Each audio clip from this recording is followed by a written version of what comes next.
rate your competences. Who the hell do you think you are? I see you, I don't Can you see do what you're supposed to do? Everything is okay. It's okay. And if you are angry, then you are the crazy one. Give and take. I don't exist. For real.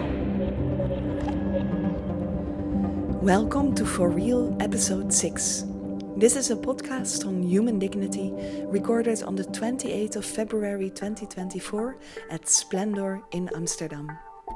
We got together with 20 people to look into what it means to matter. Our guests go through a 2-hour experience in which they listen to pre-recorded interviews about the intellectual undermining of women.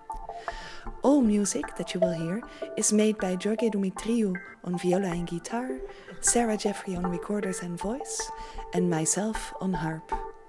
My name is Andrea Voets, and here at Resonate Productions we make musical journalism by combining social journalism with lots of original music. During 5 moments within For Real, the audience is invited to be interviewed by one of the musicians. And this podcast is made up of exactly those conversations as they took place. And this is what that sounded like.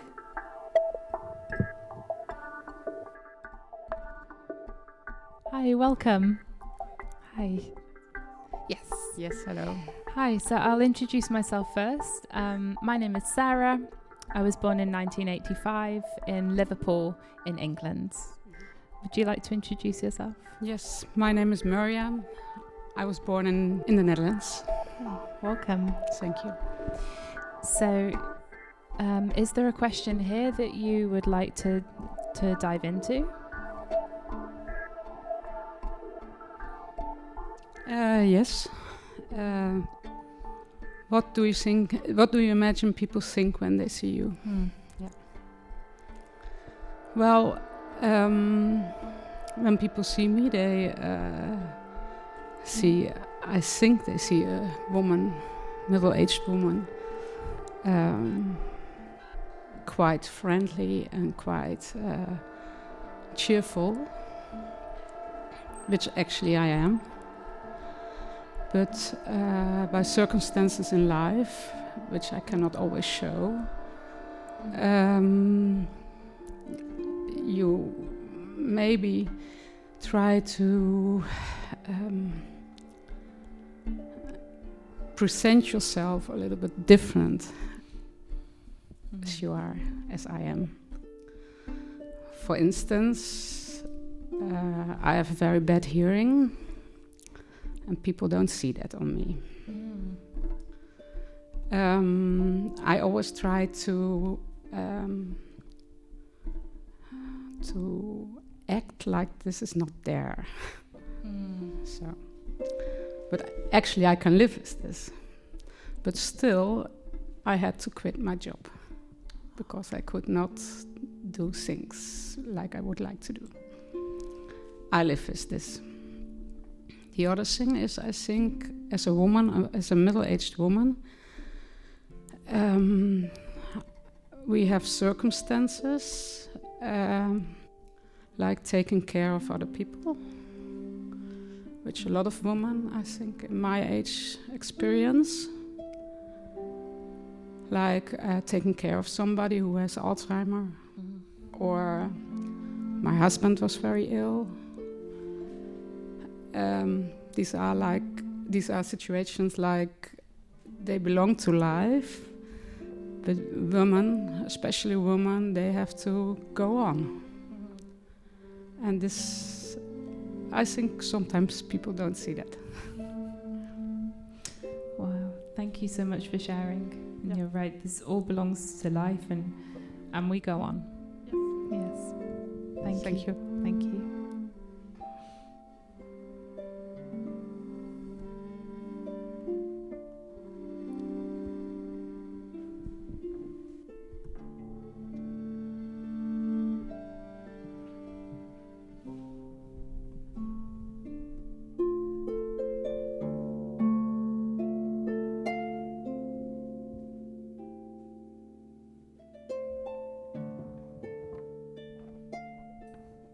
It's good to see also the people on this side. Anyone else that would like to join, please?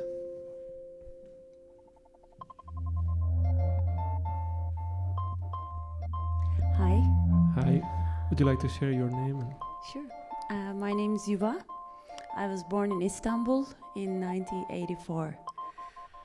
I would like to answer the question about if I resonate. That has been something said at the interviews, and one word really I felt deeply was assimilation.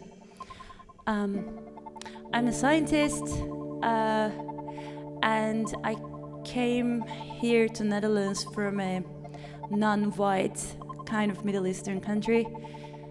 I think coming here and being a scientist, a woman scientist in the beginning, that assimilation was one thing I had to do a lot.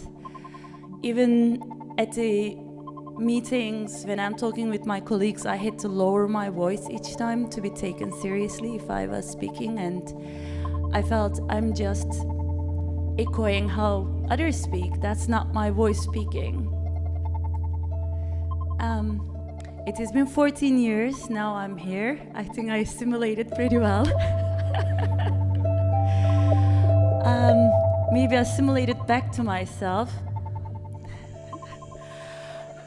But So wait, you said you have assimilated back to yourself? yes.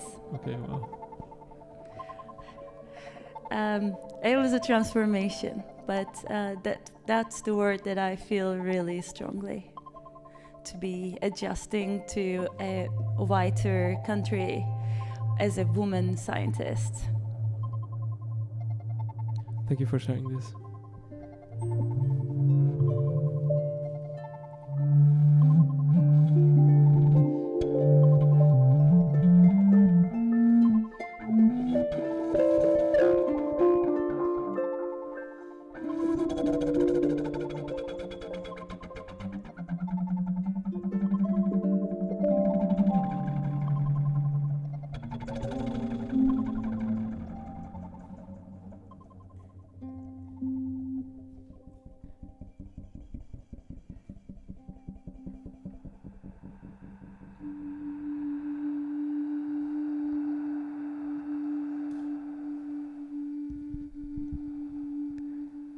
Would someone feel like coming to the middle?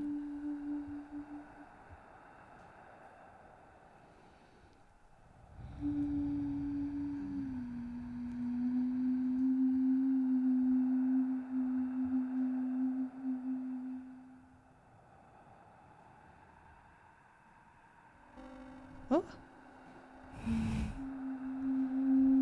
Hey, sorry, Marianne, I didn't see you. Hi. It's so many people. Hello. Would you like to give your name? Yes, I'm Maryana Golovchenko and I come from Ukraine. I'm from 1988. 88, Ukraine. Thank you, Mariana. Which one would you like to work with? Yeah, maybe if I resonate with something that has been said. Do you? There are lots of things that I can resonate with. And I don't know, just because the last piece was about the boys that have to prove something in life. And I don't know, all my experiences in life, also professional experiences, I've worked in the Middle East as also in quite actually important position for a festival production, but then I was always behind the man. And even for all the meetings that we would come, I would have to be behind the man. What do you mean behind the man, like physically? Not physically, just, he would be the spokesperson, I would be the one who has to listen and take all the notes. And then if I have questions, then I had to sort of get the permission to ask the question. Even being in a position of a manager, so the one who should know the answers. So, but actually what I wanted to relate is also the boys that need to prove that they're good, that they're strong. I think I face it a lot also in personal life, but somehow I have. I had also great experiences working with men, but very often I really have to dive into and understand this sort of why is it happening? Why are you not taking me seriously? Because, you know, I was born to, I mean, as a boy, I was born and I'm supposed to be strong, I'm supposed to be dominant, I'm supposed to have a say, and now you are trying, you, a woman, you are trying to tell me something different. So this resistance, I often feel it comes really from that, from that pressure from the society in a way. And I don't know if I'm excusing the men that I've worked with or lived with, or but I think it's to a big degree it comes from this also societal pressure in a way, and then it becomes the opposite actually. So it's not about, you know, I think the values that I would, if I had a son, I would try to educate is like the values like respect and equality, and but not dominance, you know, in that sense. And is there maybe one question that you would like to ask to boys or to men, but that is difficult to ask? What would you like to know? Well, I do ask occasionally my friends and also people. Well, if we get personal enough, you know, it's then I ask about what do you think what are your strong sides? What is it so special about you?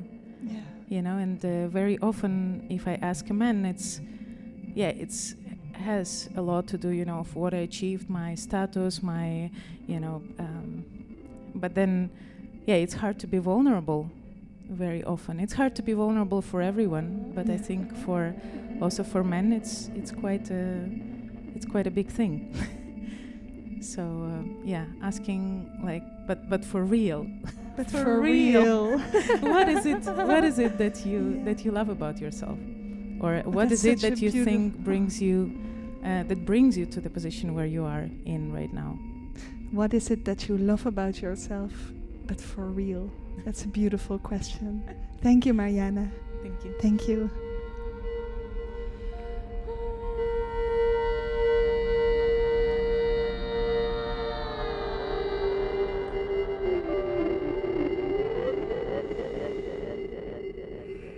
Might there be somebody else who would like to come to the middle?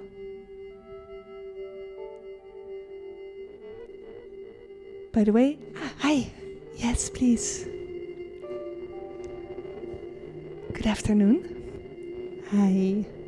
Would you like to share your name? I'm Nicole. Hi. I'm from the Netherlands and I was born in 1965. 65.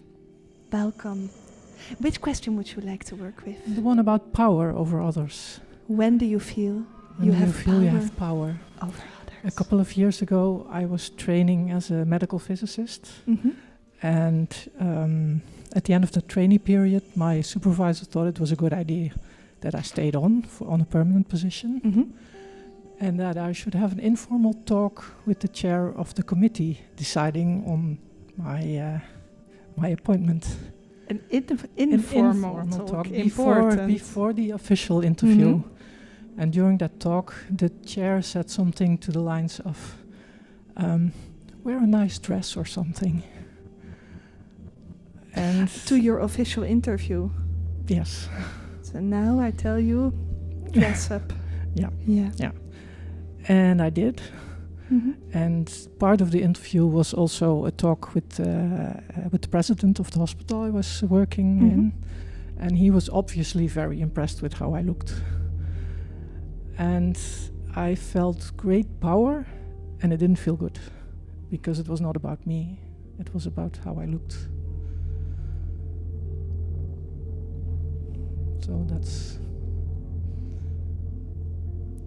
It's a weird feeling, isn't it? Yes. It feels very powerful, but also very wrong. Yeah. It feels very powerful and very wrong. And the two can be true at the same time. Did it happen often in your life? No, not this extreme. I had occasions where I felt I wasn't taking seriously, but only nice to go out for dinner with, instead of having a professional talk with someone. Yeah. But not as obvious and exaggerated as in that As that interview. time. Yeah. Thank you very much. Thank you.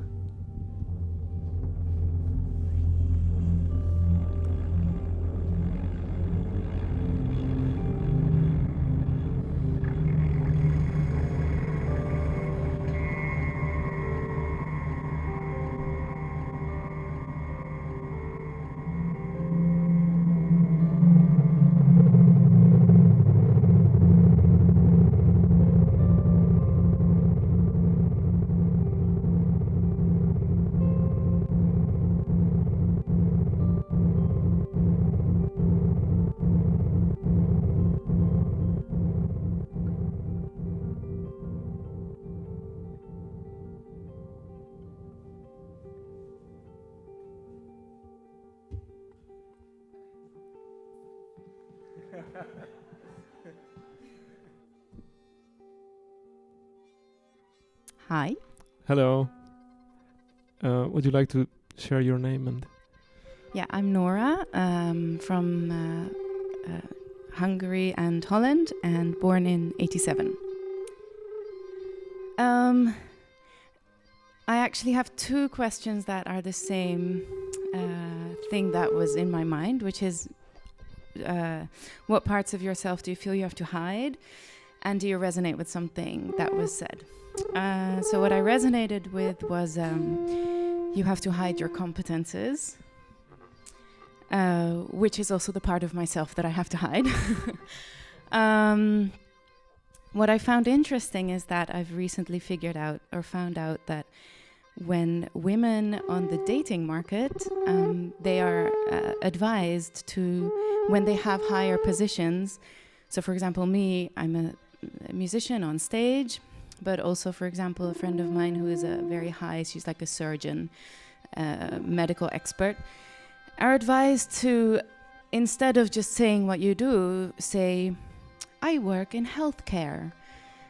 Like a general... Yes, because men are intimidated by women with higher functions, and apparently then they don't want to date you anymore.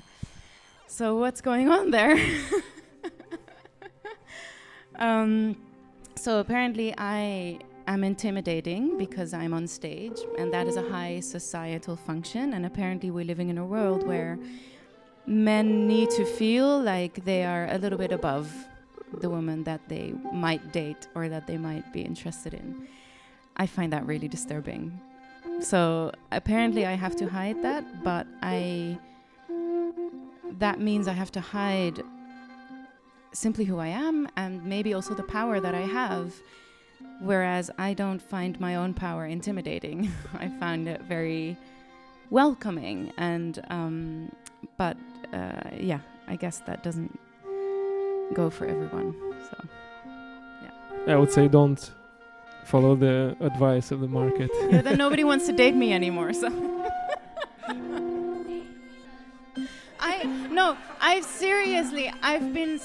I've been like desiring to fall for women because like I'm fed up with this.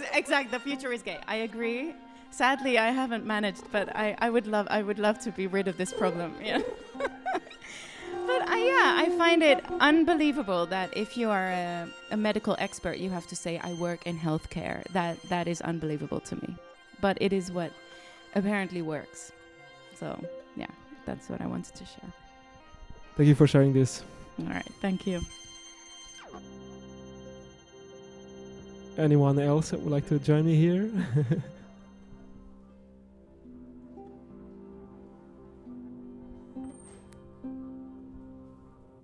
Hello.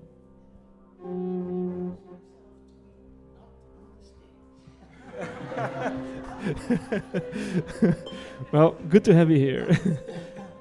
My name is Anitra. So you want to use the microphone, please?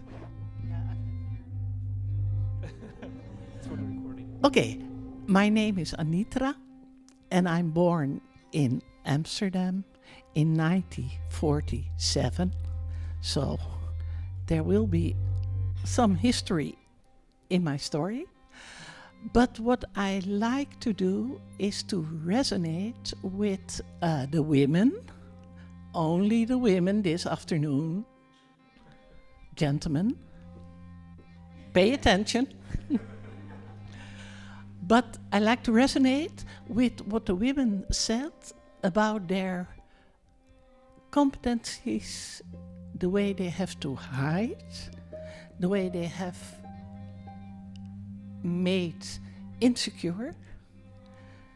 And I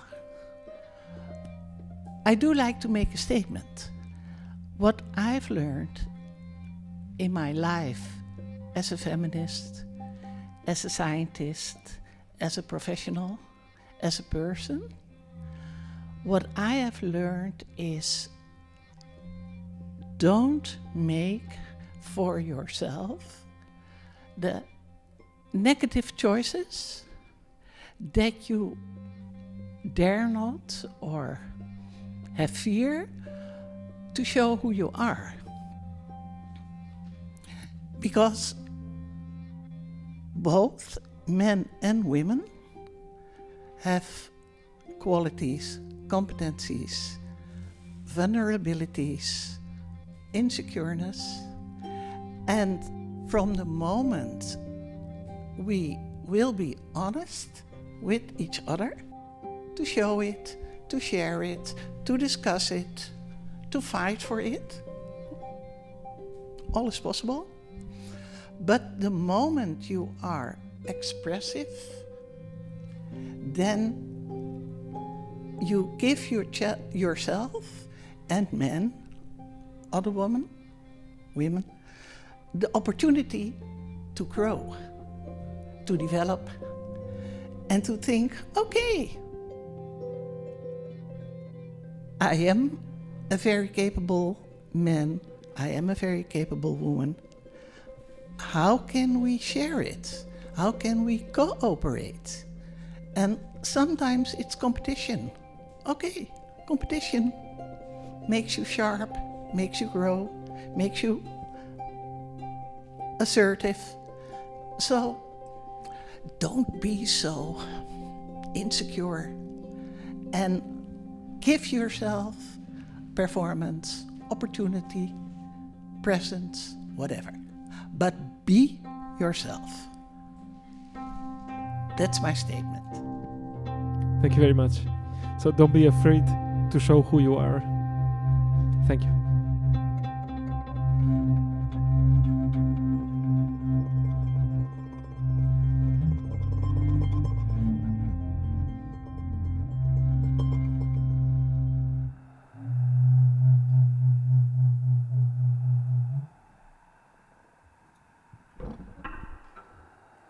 Hi. Hi, how are you? Would you like to introduce yourself? My name is David. I was born in '84 in New York in the US. Nice. Hi, my name is Alexia. I was born in 2000 in England. Is there a question that you're drawn to? What would you like to say to your mother? We'll see how much trauma I want to dump on all of you. I recently started, I decided to bring my family together for the first time in 3+ years and see what that process would be like. And I'm a little bit trying to hold my tongue with my mother. I think there are a lot of things. And so the things I wish I could say is I think you're in a abusive relationship with a narcissist who controls you and cuts you down, and also who does not have all of his mental faculties, and you need to... I can only have a conversation with you if you can recognize those things, and I can respect the choices that you've made and the sort of game theory, the win condition you're applying. Like, this is a reasonable... I recognize the rational strategy you're pursuing, but I need to know that you're safe, and that you're in the same reality, and we can only really have this conversation if if we can agree on what reality looks like. Wow. How do you think she would respond at this moment? I know a little bit. I think she would say I don't understand my father, that I'm wrong, that he's none of those things. And then she would get kind of sad and forlorn and would look at me and say, it's just life, you know? It wasn't the life I wanted, but I'm here. I'm gonna die here. And then she might get angry at me and think I was sort of assert parental privilege, that I'm her child and I shouldn't talk down to her. So there's a kind of hierarchy still in that sense. I feel that, yeah. Is that a responsibility you feel to bring your family together? The women in my life consistently, my family counselor, my personal therapist, my girlfriend, all try and remind me that it's not, and that I can't save my mother. But you know, I get to have my Oedipal complex and think my mother needs saving, and on paper she kind of does, and I don't know who else is there, other than myself and my sibling, to try. I keep being told she doesn't need to be saved. She's not asking to be saved. She's explicitly not. But yeah, who else? I mean, yeah, I'm one of the few bystanders to the situation. Yeah, that makes sense. Thank you. You're welcome. Would you like to share? Is there a question that resonated with you? I don't think so today. Thank you so much. Thank you as well.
Hello.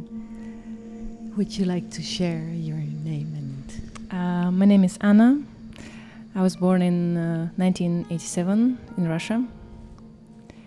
And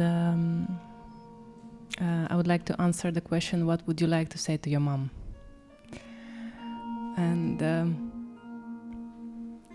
I think, first of all,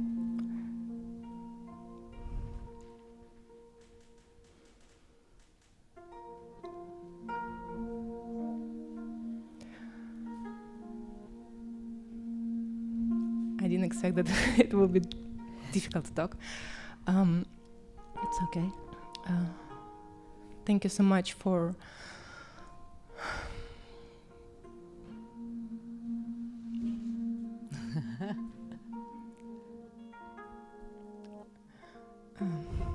for love that I always saw through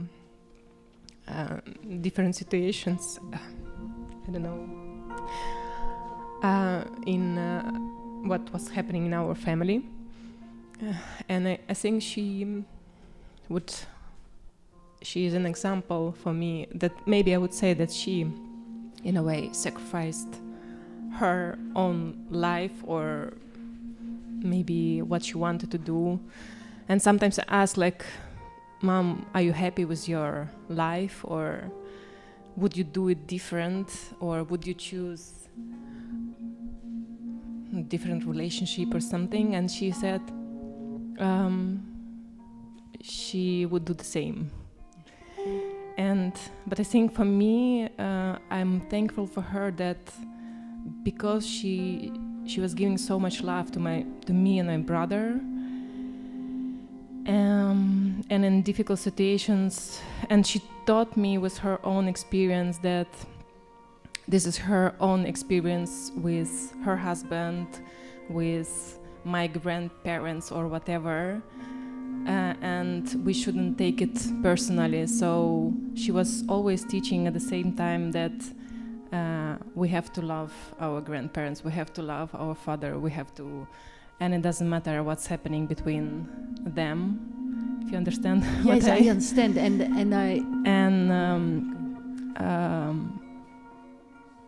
I remember when I was younger, we had, I think it was also a little bit of a pressure of a society, you know, when somebody asks, what does your parents, what do they do? And somehow I remember when it was collapsing of Soviet Union, and it was really difficult period for all the families. And my father, he was a military, and it kind of was a very prestigious job. But at that time, it was, they didn't get salary, whatever. So my mom, she went just she started to work as on a market to sell some stuff. And I remember when people were asking me, when I was younger, I thought my father, I was always putting my father because it was prestigious to say that your father is military. And kind of... So you are raised without the feeling of inequality? No, I mean, it was good in my family. Just, I think I was kind of, that time was ashamed a bit. Yeah. To say that my mom... Your mom worked. Your mom was the one... Which she was saving them. Yeah. And now I understand that. And having now my own family, I never saw my mom being tired or saying I don't want to do it, or of course she had emotions. Yeah. But I guess this stays so strong in me that I also want to do it for my kids and for my husband and for my friends, like even being tired or even being, I don't know, maybe if I didn't approach something, or I kind of want to stay strong, because I don't think my mom understands how strong she is. Yeah. But somehow I think this amount of love and without any, I think my mom's generation also being in a completely different environment, they were not really interested in psychological or whatever psychologists, but somehow what she did, and I think she raised really good me and my brother, and I know that she's proud of it, that she did it now, seeing where I am, where my brother is, and sometimes I ask, like, what would you do? What would your, like, and she said, she doesn't know, like, work-wise or something. She said, I just was going with the flow at that time. And now she actually told me that, like, working in the shop or something, this is something that I do the best. And actually she is the best in it. It's just somehow this pressure from the society that this is not a job, like not a prestigious job. And the funny thing that it was, I realized that was something in my head, and I don't know where did it come from, but I never told her actually this, that I had it towards that. And I remember always, every time I was starting that, my father, he's this, but actually she gave us everything. a lot. And my father also, of course, he was part of our how he raised, and we got a lot of very good pluses from my father. But yeah, I guess I have to say that I'm very thankful that she is still there for us. And she came recently, and I felt again, I'm 37 and I'm still her kid, and it was wonderful. Yeah. Thank you.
If anyone would like to share a short thought about our final question, the floor is open.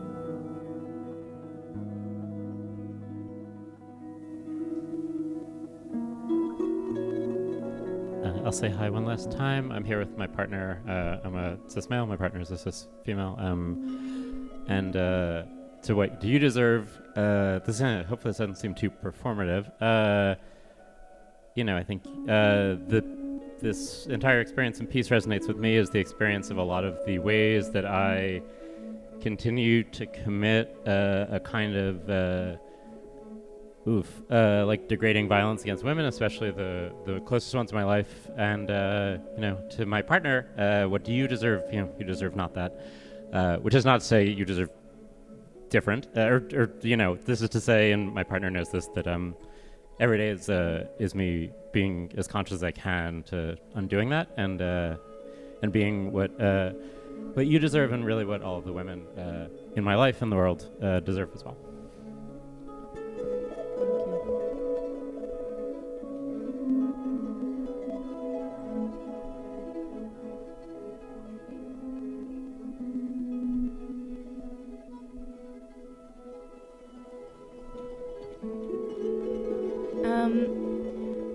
It's interesting how this is such a hard question.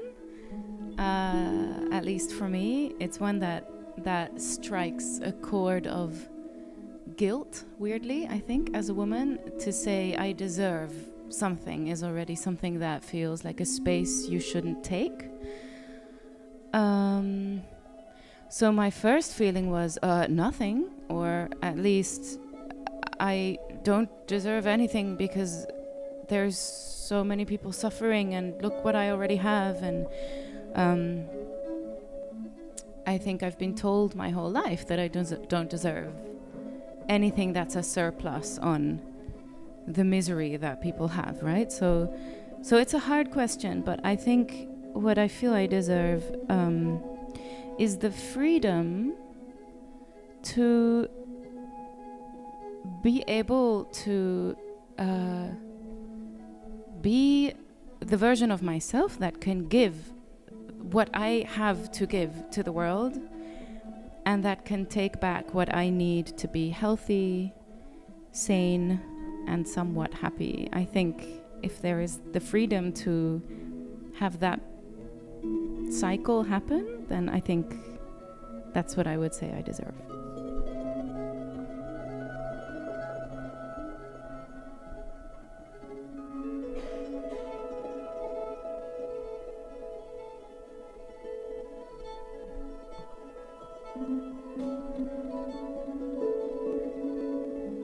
took me 58 years to realize that I also deserve to be seen for who I am. And I think I wish for everybody here to come to that realization earlier than 58 years.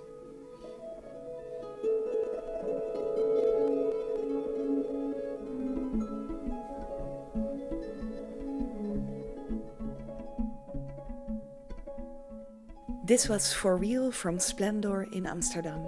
We are Resonate Productions, and you can find us on Instagram at resonate.productions or on facebook.com/musicaljournalism. See you next time.